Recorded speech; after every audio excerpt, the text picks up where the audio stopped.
Today I'm joined by Adam Tarnow. Adam is a leadership development consultant and partner at PeopleWorks International, where he leads the firm's leadership development practice. A recovering CPA, Adam began his career at PricewaterhouseCoopers before serving in leadership roles at Neiman Marcus and BKD, and later he transitioned into full-time ministry leadership. He's a co-author of The Edge, How to Stand Out by Showing You're All In, and is the author of his soon-to-be-released book, The Fog of Work, where he makes the case for restoring dignity and clarity to middle management. Adam co-hosts the How to Lead podcast and lives in Dallas with his wife and their 2 children. Welcome, Adam. Excited to be here. Thank you so much. Absolutely. This is going to be a lot of fun. Yeah. What's one habit or discipline that you've incorporated into your life recently to help you keep going up and to the right? Yeah, and this one may be a little embarrassing, especially after that. I spent 10 years in ministry, okay? So was a professional Christian for 10 years there. Obviously, faith is a big part of my life, starting around age 21. But over the last 2 years, it's been a little over 2 years ago, Dan, I finally just said I'm done with alcohol. And it was one of those things that, when I say something like that, like it was a big habit, there's this fear that, or was I an alcoholic and all the things that we think about with that. But I'll just say this, my relationship with alcohol over, from about 2020 till about, 2 or 3 years ago, 2 years ago, it was just getting unhealthy. And it was unbelievable when I finally just decided to say I'm done kind of dabbling with that. That unlocked for me 2 of the healthiest years I've ever experienced. And so it really was, as Duhigg talked about in his book, The Power of Habit, that was like a keystone habit for me that when I finally kicked it to the side, I started sleeping better so then I could get up earlier, so then I could start working out more, and then my emotional regulation was better, so I'm serving my family better. I'm managing my finances better. I'm eating better. I mean, it was just like on and on and on and on. And so that's my honest answer to that question. It's been immensely helpful. That's a great answer. But I think I'm going to have to find a new sponsor, though. Seagram's sponsors this podcast. That's all right. It's not the case, obviously. Do you mind me asking, what was like the final straw, or how did you get the courage and the conviction to stop alcohol?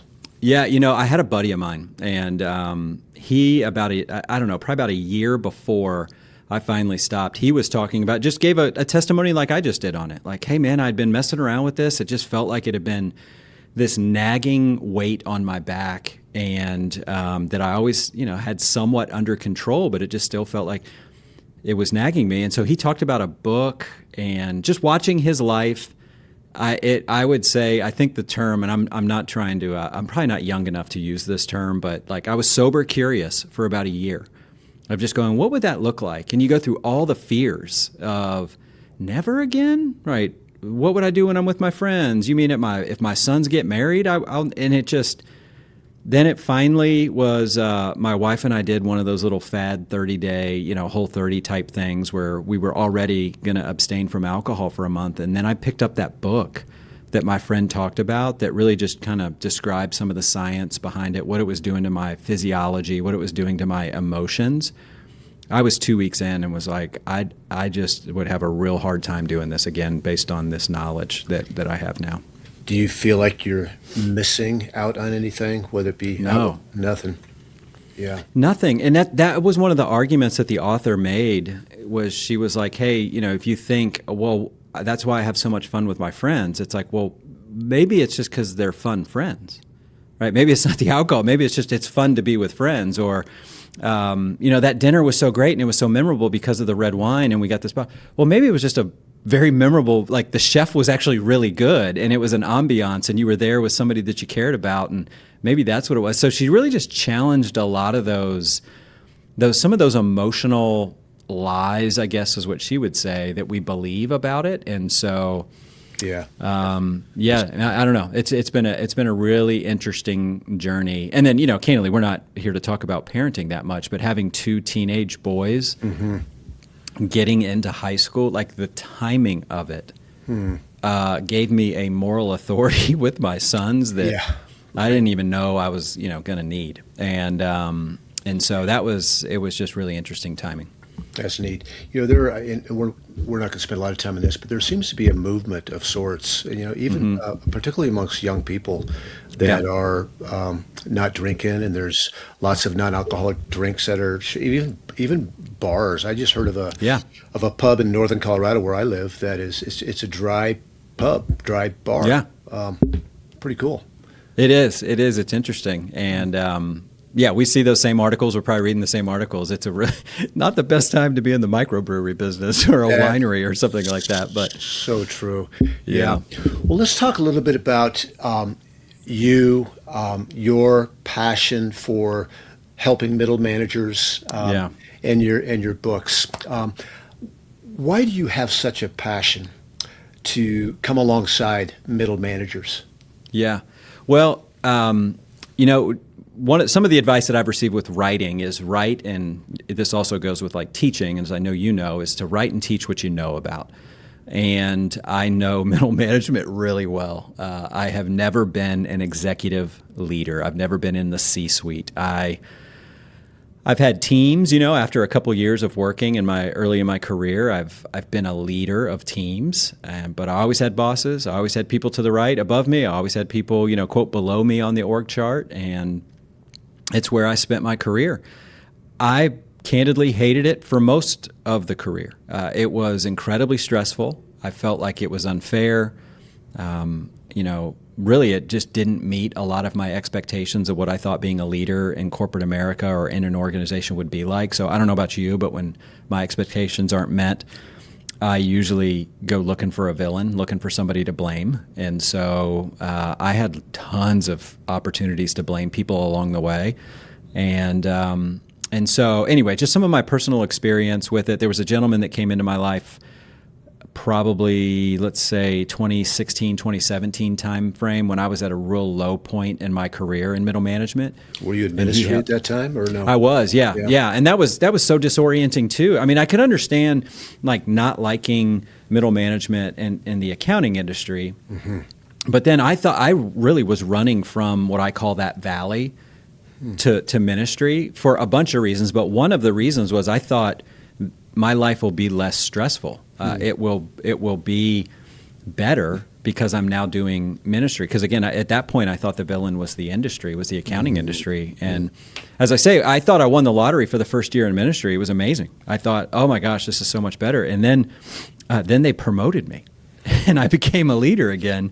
And guess where I found myself? Right dead smack in the middle of middle management again. And so, so at that point when I met my friend Randy Marshall, who I actually dedicated the book to, I was in the middle of ministry. Yeah. What were you experiencing in the middle of ministry at that time? Well, I was leading for a big, large mega church here in Dallas, thousands and thousands of members, 3 or 4 services on the weekends.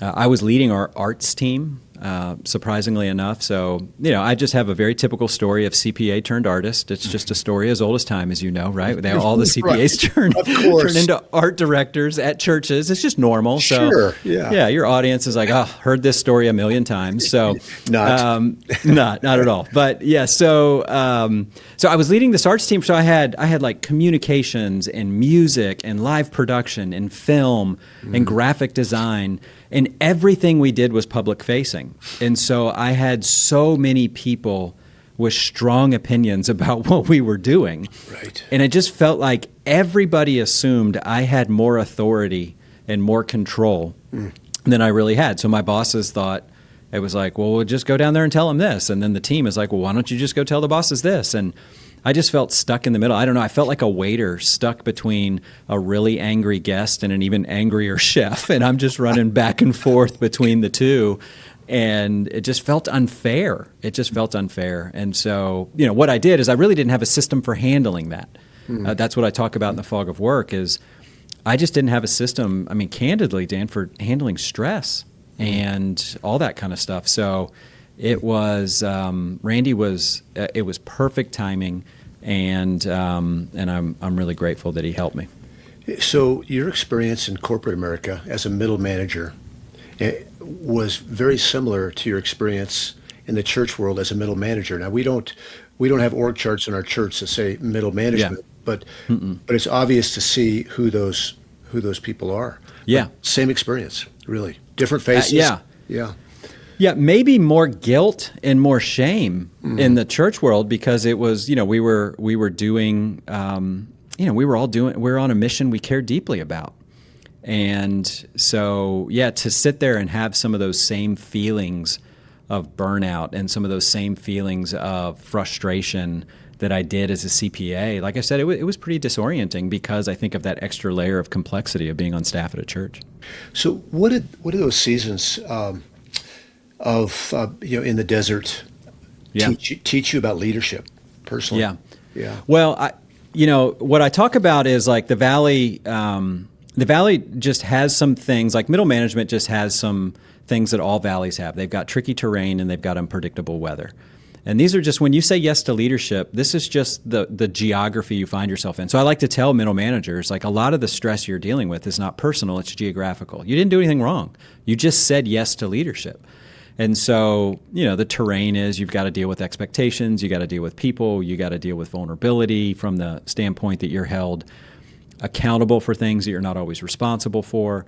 And then the weather is like what we all deal with just in the world, which is the VUCA, right? The volatility, uncertainty, complexity, ambiguity. We're just dealing with those things. So those are things that I was facing, that everybody faces. And you can have some responses to those that are unhealthy. And for a long time, I was choosing unhealthy responses to them. Yeah. So in that valley, again, how did it shape your leadership? And I want to point at something that I feel like I can do at times, and I know we're all prone to it, and that is finding the villain. Like to always have the victim mentality. And we are victims at some level, right? But for sure. Yeah.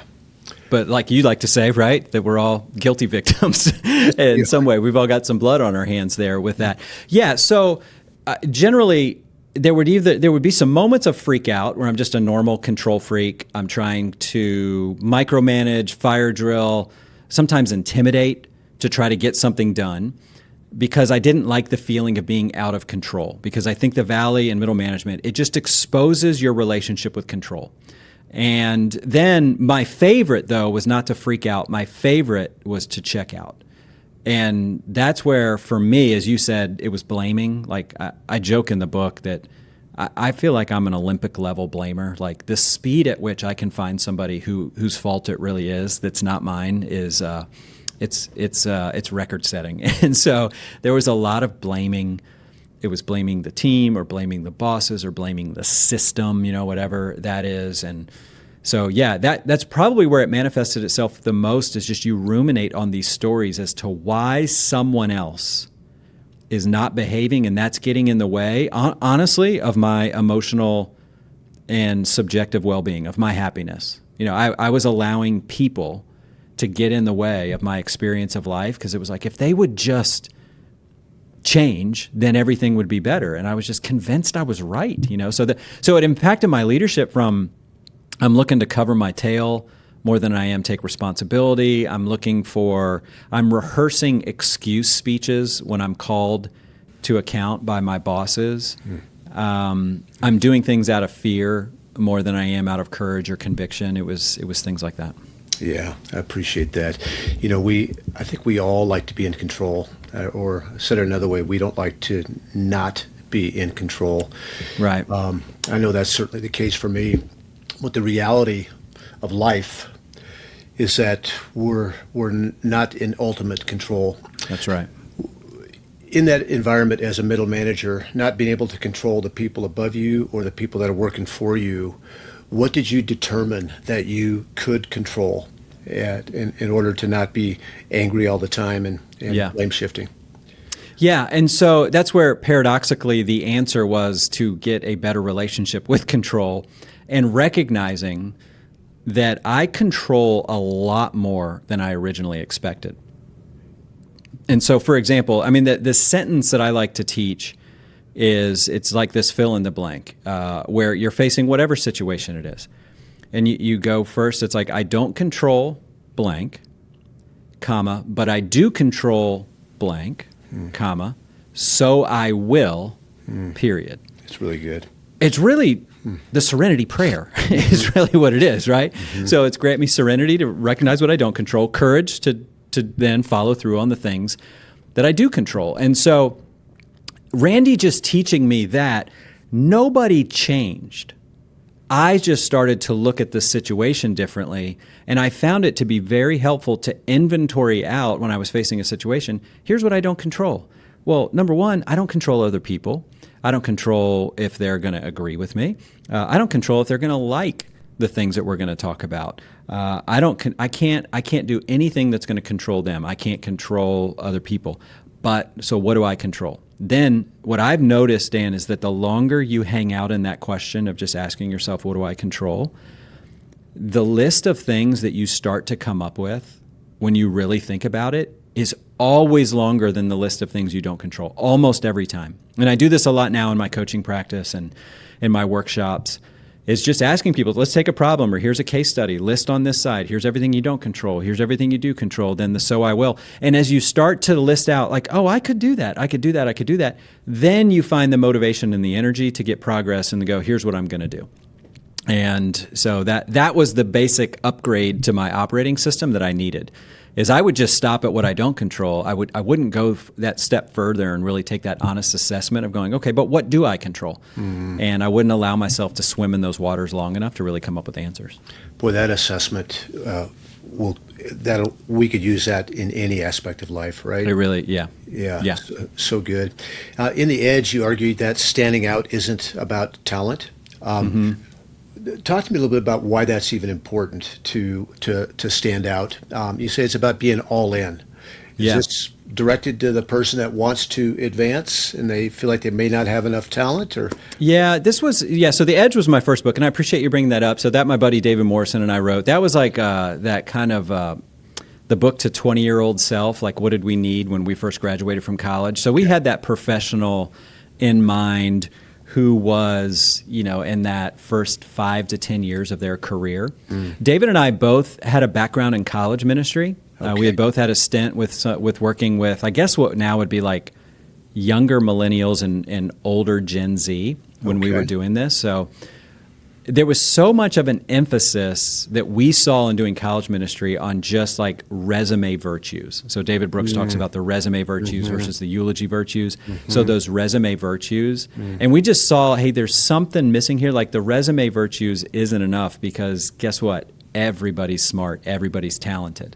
So if all you've got is a resume and you're going to think, oh, my resume is going to cause me to stand out, you're going to realize you're special just like everyone else. And so what are some of those intangible virtues that will cause you to really stand out? And that's where we go. What we did see now, not being in our 20s, working with older leaders, working with executives, is they were looking for that it factor, like the person who's all in here. That's what I want. I want them to want to be here. And so that was where we tried to provide some guidance on what does that look like to be all in. Can we camp on that just for a minute? Yeah. Because let's talk about what I know somebody listening might be thinking, like, what does it mean to be all in? Like, I don't really like my boss. The people that work for me like aren't doing what I've asked them to do, and I know I have talent, but nobody sees my talent. So you're telling me to be all in. Like, what are you suggesting? What does that look like practically? Yeah. So, I mean, listen, it's emotional. It's an emotional commitment to the organization and its goals. And I would say, on that scenario you're spinning there, and it's easy for me to say this because I'm not sitting across the table from the person who's asking that right now, But listen, if you're having trouble liking your boss and liking the organization, let's just be honest, it's going to be really difficult to be all in. So there is something about job fit and having some good working relationships, and you don't have to believe your organization is going to make the world a better place or change the world, but I think there needs to be some basic level of liking the organization that you're working for. Otherwise, you're acting like you're all in, which, listen, any of us can. Some of that's maturity to emotionally regulate and act a little different than you feel, but that's not a long-term strategy to sit around and fake it. I think sooner or later, if you're just acting, you're going to be asked to do something and you're going to revolt against it because you're not all in. Yeah, that just sounds like the definition of daily misery, of not liking where you work, knowing that it's not going to change, even changing your own attitude. Yeah. But there's plenty of other opportunities out there for sure. In the Fog of Work, which is coming out in April, is that what we're aiming at? April 14th, yes. April 14th. And we can find that book on Amazon and all of the other booksellers. All the other places, barnesandnoble.com, amazon.com right now. Pre-orders are out there. And then, it should be in the Barnes & Nobles and Books A Million and some other bookstores as well. So it's fun. Great. Well, in that book, and thank you for giving me a preview copy, in that book you describe the middle manager as a player coach. Yeah. Talk to me about that. Yeah, so I may have used a few too many sports analogies in the book, but sports is such a great metaphor for all of this. And I was really impacted by a book that I read in researching this called The Captain Class. I believe the guy's name is Scott Walker. As he was looking at elite teams and what was their differentiating factor, and he got it down to basically it was the captain. So it wasn't the best player, and it wasn't the owners, and it wasn't the head coach. It was this emotional leader on the field that we call the captain. And, they were the leader, but they were also a player. And I think that parallel really works in corporate America, because a lot of those leading in the middle of organizations right now, they have to manage their own to-do list. They still need to perform technical work, and they have to try to rally the troops and manage the team. And so that's where I got that player coach, because they still have work to do, but then they also need to help coach the team. Yeah, that's great.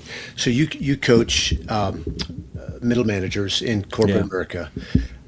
What responsibility, like if you were to be able to have a room full of CEOs, C-suite leaders, and you could tell them or encourage them on how to get the most out of their middle managers, and to have their middle managers want to stay there and give it their all for 20 years. Yeah. What would you tell them? Yeah, well, first of all, I think if I'm true to the message of the book, I don't know if I can accomplish 2 and 3, right? I don't know if I can make them want to stay there for 20 years. Fair. But I think what an executive leader controlling what they can control is the way that they're going to support and try to teach and mentor those middle managers. And that's where I hope that the message from the Fog of Work is a tool that they would use there. Most executive leaders will intuitively know everything I said in the Fog of Work. It's been a part of their operating system for years. It's how they've moved through the valley and why they are in the position they're in. So I've never met an executive leader that disagrees with the fundamental message of the Fog of Work. They all get it. Control your controllables. Of course, that's what you do. Where I see, like, if I could poke on executives a little bit, I would just go, I don't think you guys always know how to communicate what you did from an X's and O's perspective to get where you got. And so when people ask you, what do? You're just like, I don't know. You just work hard and just get things done. It's like they haven't maybe reflected and put words to their experience. And I think the Fog of Work does that. I think I'm putting words to their experience, that you don't know it, but this has been your operating system. This is why you've been successful, is because you know how to look at any situation and go, I don't control this, but I do control this, so I will. And you do that over and over and over again, and you refuse to believe that you're ever a victim. And so it's like, I don't know if a lot of middle managers have been given that playbook that clear to go, here's how you handle all this. And so that's what I would do. Do you feel like in your experience as a middle manager that it would have been helpful to be invited into whether it be strategic planning or just the vision for the company? That there would be for sure. Yeah? Yeah. When I do get opportunities to work with executive leaders right now, that's one of my favorite things to share with them. And I'd love to hear some of your experience on this, Dan, too, with what you saw in your experience, especially later in your career, because I think there's this idea, and I think I'm ripping it off from Matt Chandler. I think Matt Chandler from The Village came to speak to our staff, and he talked about this development method called view, voice, vote. Like give young people a view into something that's being done. Then you start to give them a voice, and then you give them a vote. And I love sharing that with busy executives because I'm like, you don't have time to go add a bunch of meetings to your calendar. Just start inviting people into your meetings and just, I mean, I'm being a little silly here, but just go, your job is to sit here and say nothing and just watch. I'm giving you a view. I remember that as a young leader. That was such a great classroom to watch leaders think, talk, wrestle with ideas. I was like, I couldn't get enough of that. No book I ever read on leadership had that. Then after a while, you view, then you start to talk, hey, Tarno, what do you think? Hey, Dan, what do you think? And then, so that's your voice. And then after a while, you can start to get a vote. So what's your perspective on that? Do you think that works? I do think it does. I think the lens of ownership thinking. I think that if all employees, particularly middle management and down, could feel like owners, whatever that looks like. I love the view, voice, vote. I'm going to Google that, and if nobody claims that, I'm going to go ahead and claim that. There you go. I'll give it to you. I know. That's really my gift. Yeah, I think it's ownership thinking, and I've seen just even a couple of the companies that I'm coaching is. When they do exit interviews of middle manager types that leave, it's oftentimes because they say, I feel like I was in the dark. I didn't really know where the company was going. I would love to I've been with this company for 7 years. I know the good, the bad, and the ugly. I would have loved to be leaned into. You don't have to take my advice, but that's just asking for my viewpoint. I don't even need a vote, even though that'd be nice, but just asking for my viewpoint gives me a voice, and it's an easier place to stay. Yeah, I like it. Yeah, I think Chandler was right on, and I've seen it work. And again, for that busy executive that's like, coaching and developing and what do I do? And I love it. Todd Wagner, I'll give him the credit for this. He would just say, don't add meetings to your calendar, add people to your meetings. That's so good. Isn't that great? Yeah. I mean, it's just like you're already busy. Just take people along with you. You should do nothing alone. Yes. The higher you up on that org chart, just don't do stuff alone, and that will be really helpful. I love it. The coaching organization that I'm a part of is called 5 Capitals, and they're actually changing their name to Shift. But they developed a small group environment for middle managers in corporate America called Next Level Leader. Yeah. So, and they've done really good with it because they've gone to bigger corporations, Fortune 1000 corporations, who know that they're not spending any time on training the middle managers on the culture and how to be a leader and all the things that you teach. And I think that's it's just brilliant for a company to bring somebody like you in, or to have them participate in some type of a group with peers that can commiserate together and also spur one another on, right? That's right. No, you're exactly right. That's we see that a lot in our workshops. It's like, and we're not offended by this. The best part of the workshops when you gather mid-level leaders is the interactions they have with each other, not necessarily the content that we're sharing. And so, I'm not trying to be trite with this, Dan, but the bar's pretty low on what to do to. Listen, middle managers are pretty thirsty.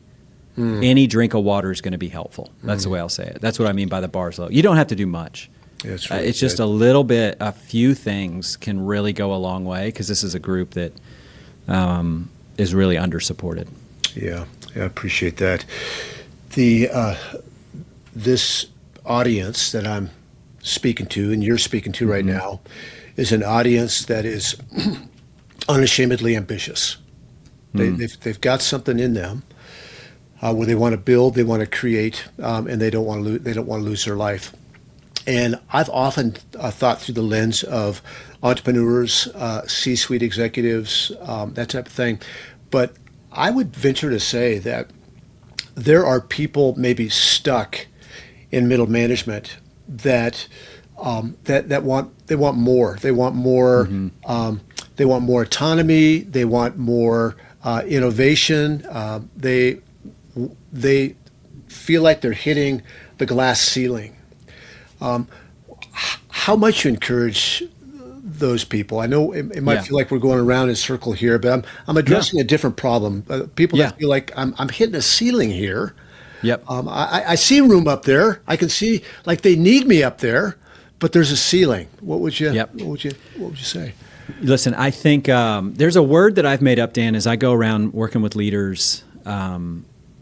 It may be the follow-up book to The Fog of Work that is even more practical and going a little deeper. If there's one of the biggest problems I see plaguing organizations nowadays, and I made up the word because I don't see another word to describe it, so I'm just going to call it awkward-phobia, which is just the fear of doing and engaging in any sort of conversation that could be remotely awkward. And so much of the coaching that I get involved in, or of the advice, if you will, or the coaching is trying to help people see that nobody can read your mind. Nobody knows how you feel because you have not opened your mouth and told them. I know you shouldn't have to.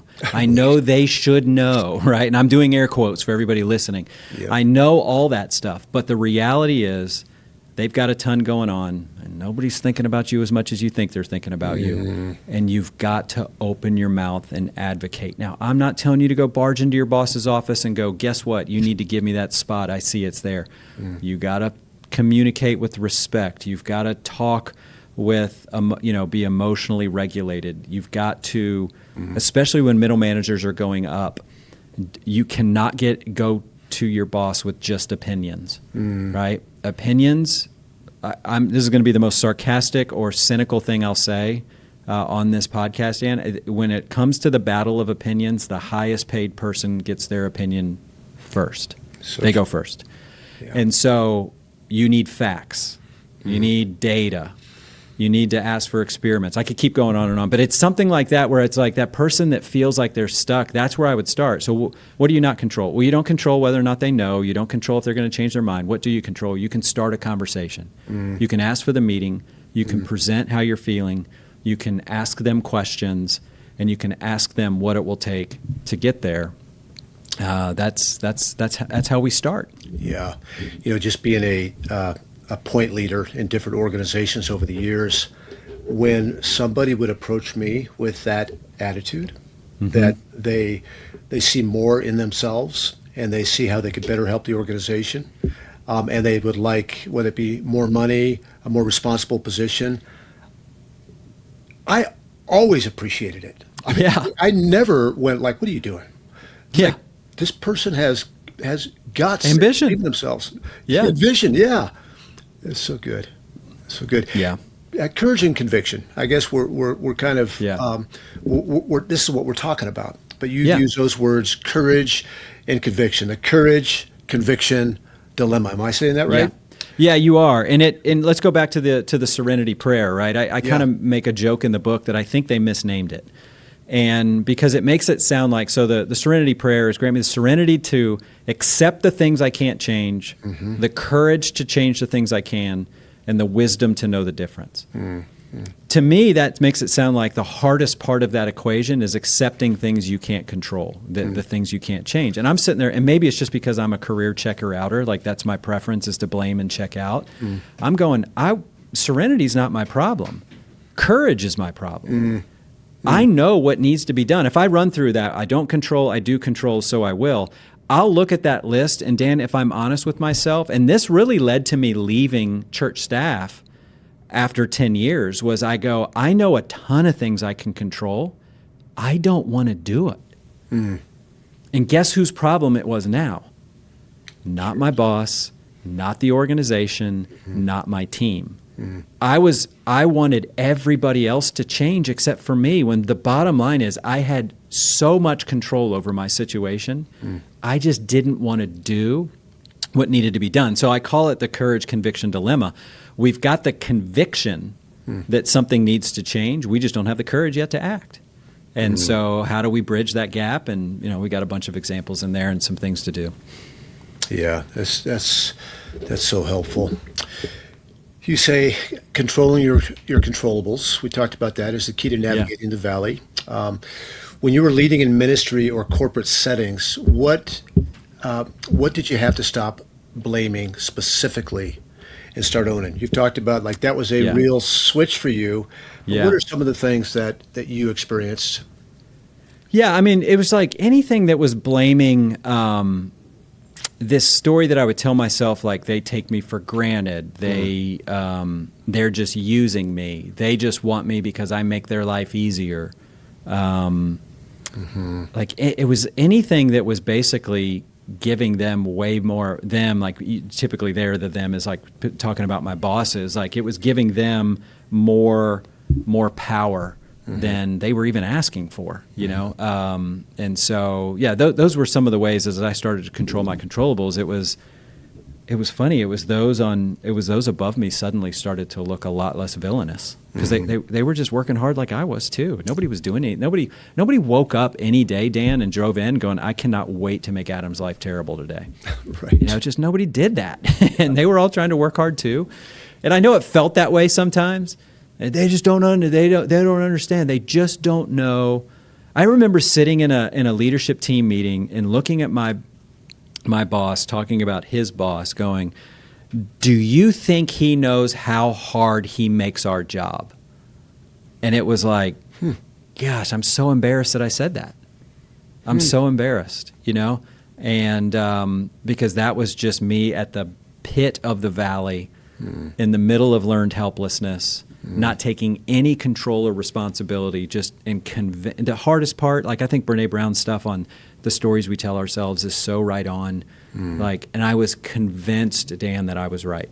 I had the right perspective, and it was sobering to learn otherwise. Speaking of courage and conviction and the controllables, I understand advocating for yourself, for more responsibility, a higher position, but is there ever a time to confront your manager or your boss? And absolutely. And if so, how do you do that in a way that you don't get fired? Yeah. I don't know. I don't know if I can make you not get fired, but I think it's appropriate to do that. It's like, and this is what, you know, Dan, when you and I were both dealing in the world of ministry, like there's a process, right? There's a process. I mean, even Jesus talked about it in Matthew 18. Go one-on-one. If that doesn't work, bring somebody else. If that doesn't work. So there's like in the natural order of things, there seems to be an escalation process. And I think when it comes to confronting your manager, it's great to start with assuming the best, going in curious, asking questions, humbly assuming you don't know. If that doesn't work, then you have maybe another follow-up. If that doesn't work, maybe you bring somebody else just to make sure you're hearing each other. Like it's not. And then if that doesn't work, then the confrontation becomes a period at the end of a very long sentence. It's not. So I don't think I would start there. And the caveats being, unless they're lying, cheating, and stealing, and you catch them red-handed, and it's like, no.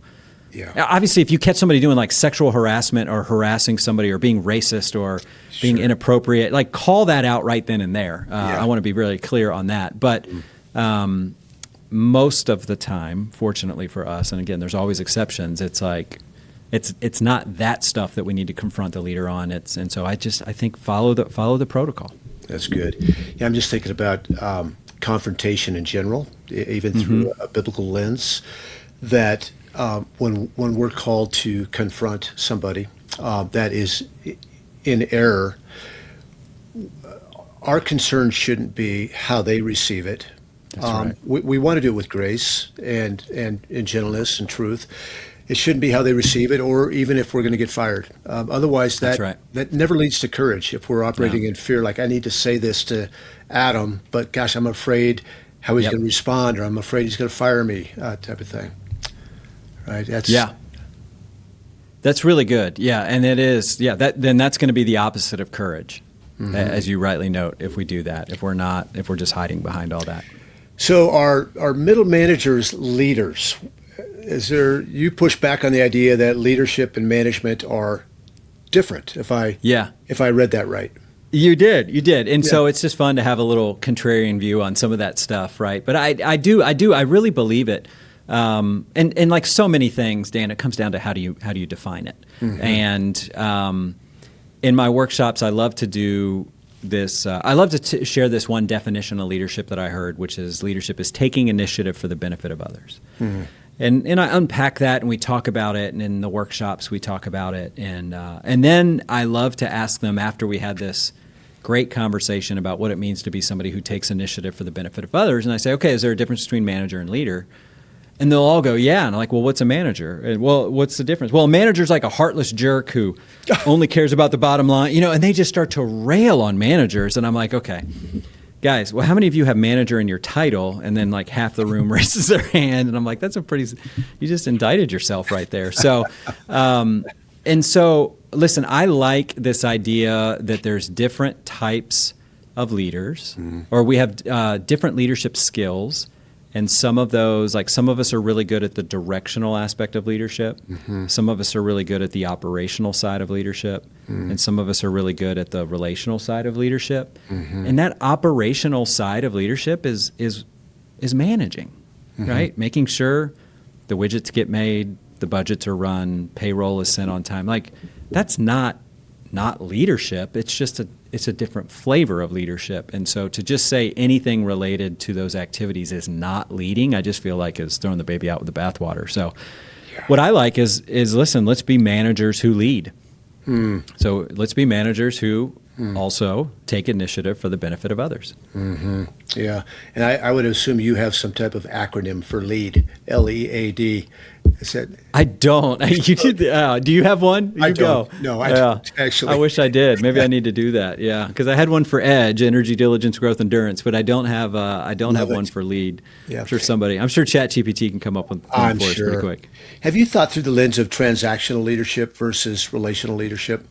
I've done a little. Can you educate me on what transactional leadership is? Yeah, I would say I'm more naturally, even though I'm relational, I'm more naturally a transactional leader, and I got to be careful. And here's what it means: is that you see people as a means to get the job done, rather than a relationship to be invested in. Okay, I like that. Now, both of those can be true. People need to get the job done, and but it's easy if you're purely a transactional leader and you're not leaning into the relationship, you can tend to just lose people, use people, and not care when they leave. Like, don't let the door hit you on the way out. Somebody else. That's right. To pick up your job. So yeah.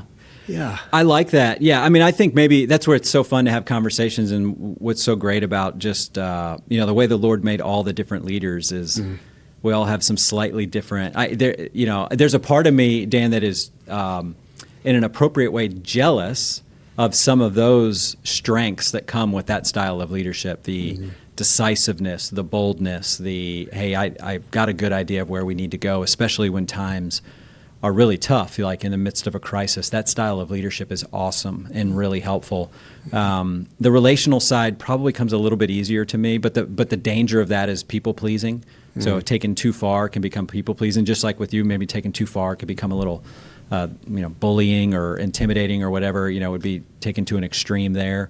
Yeah. So I like Kouzes and Posner and the Leadership Challenge and their research over the last 40 years on leadership effectiveness. They love to ask the people that they're surveying who's been one of the most effective leaders in your life or most influential, and 40%, actually it's like 66% of the audience either references a family member, a teacher, or a coach. Wow, I believe that. And their observation or their conclusion is so spot on that those who are closest to us have the most influence over us. Yeah. And so that, I think, is that's a check mark on the side of relational leadership is just get to know people, right? That's where relationship is, where influence usually is. Wasn't there a great video? Didn't Nick Saban on Game Day? I want to say there was this bit on Game Day one morning where he talked about his journey from transactional. I think he called it transformational leadership, but it was basically what you're calling relational leadership. It was a pretty powerful clip that I know made its rounds about a year ago.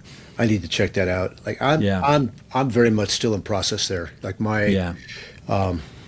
There's damaged relationships because I get locked in. I get locked in on tasks and vision, and here we go, let's go. Even in the church context, And I think my legacy, praise God, is going to be, well, praise God that His Spirit is in me, is, will you forgive me?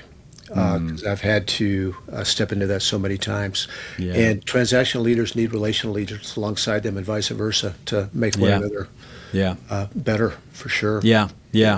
Which is awesome. Which is, so cool, like in our church world.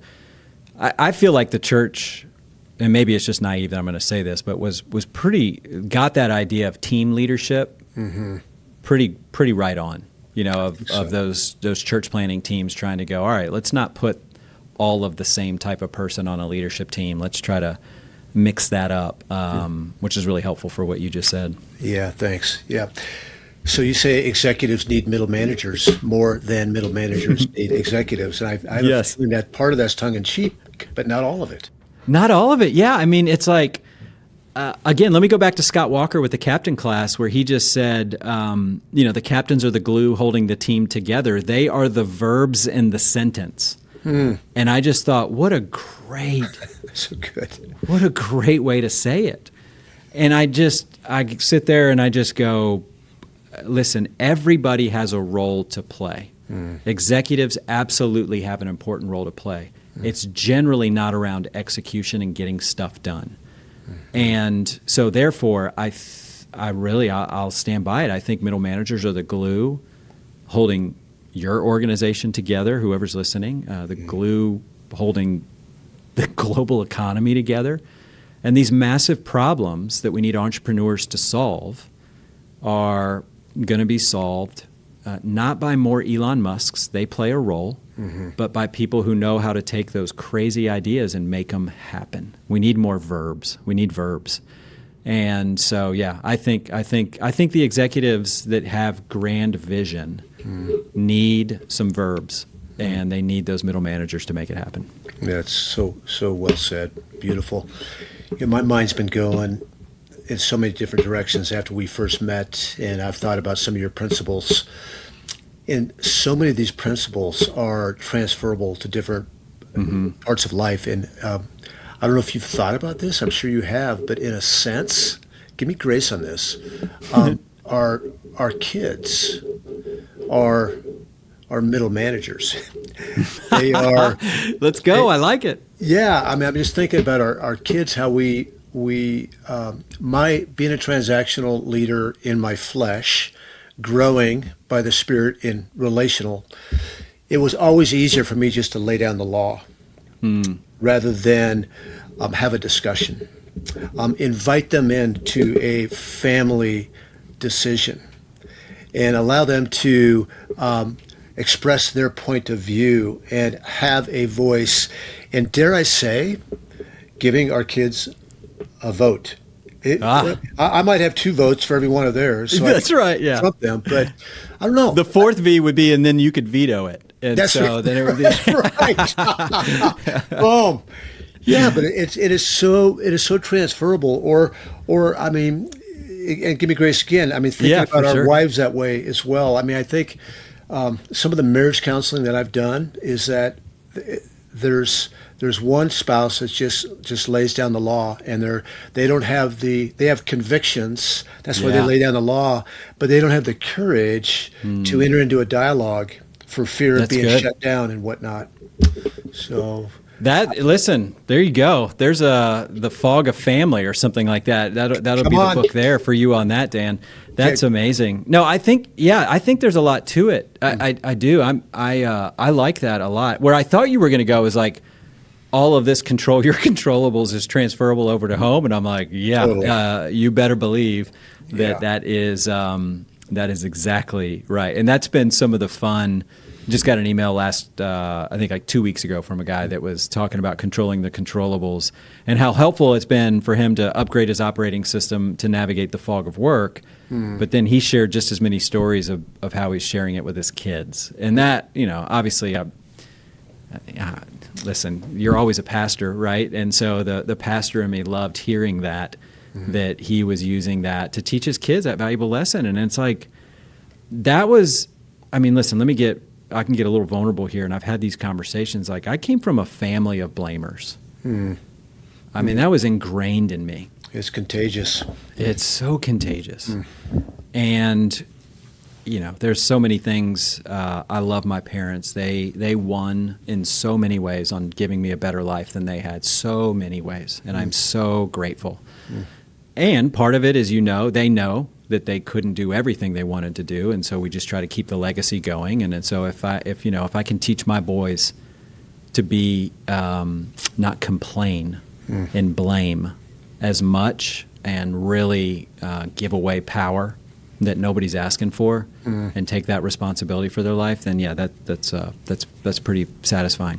Isn't that grace that we get opportunities as our parents did the best they could, and we get opportunities really did. to do it better, right? Yeah. It's great. I did early on in this podcast, I did a series on generational health. And I interviewed my 3 kids. I interviewed my wife. And then I was going to interview my 91 and 90-year-old parents who are still living. Wow. And just talking about what was caught and what was taught. That's good. And it's amazing how we are all products, for better and for worse, of our upbringing, of that short 18 years. And it's just good to think about that we can change the operating system. We can upgrade the operating system. I love that verbiage. And, and we don't have to play by the same playbook. We can tear pages out, and we can add pages to it. Absolutely. So did you finish that conversation? Did you get your parents on the interview yet? You know what? They declined at the last minute. My dad, and he might be listening, so I'm fine with that. But he said, like, Danny, he says, I don't want the whole world knowing my story. He says, I'm a private man. Yeah, I get it. And I did. I just said, I get that too. But there's a part of me that goes, man, like, I would have loved to. You know, they raised 7 kids. They did it pretty dang well. And they've been married for 70 years. Come on. Yeah. But it was unreal. Fun. And I told my kids too. I said, like, be real. Like, throw me under the bus here online. Yeah. Like, let's talk about what went well, and what are the things that you will never do. Yeah. To your kids. And what was the surprising thing they caught? Yeah, the surprising thing they caught was a couple of things. One is just our hospitality. We always had people like living with us or bringing strays off the street. And because I didn't know actually if maybe they would resent that, you know, and they actually, it marked them. Yeah. And then I would say the other is what I already alluded to, and that is that, like, Dad, both you and Mom, like, whenever you blew it, you always ask for forgiveness, and that's so powerful. So those are 2 of them, and then they also, all 3 of them alluded to this. We had a motto. It was called "Hard work beats talent." When talent doesn't work hard, and it's so good. All 3 of them are the hardest working people I know, and you know, there's probably some downside to that too, but I'd rather see them showing up rather than just relying on talent, right? Man, that is good, Dan. I like that. Say that again. Yeah, talent, hard work beats talent when talent doesn't work hard. Work hard. Yeah. Yeah, I still. Guess what my boys will be hearing tonight. Yes, exactly. I love it. It's so good. I love that. That's really excellent. Well, this has been really encouraging to me. It's been inspiring. I can tell that God's hand is on you, Adam, and that you're making a real difference in the realm that God has placed you. Do you have any final words of encouragement to my audience? Anything come to mind? Oh, gosh. Yeah. I mean, I think... let me just talk. So you have a lot of ambitious people that listen to this, and again, a lot of them are probably running this operating system already. But I would imagine there's some people that are just a little weary, you know, because they are like, something just got askew, and where they just don't feel like the wind is at their back. And the question of what do I control, and that going through that little exercise, I thought Randy was the one who made that question up when he taught it to me. As I researched for the book, like, Dan, that question has been guiding great thinkers for thousands of years.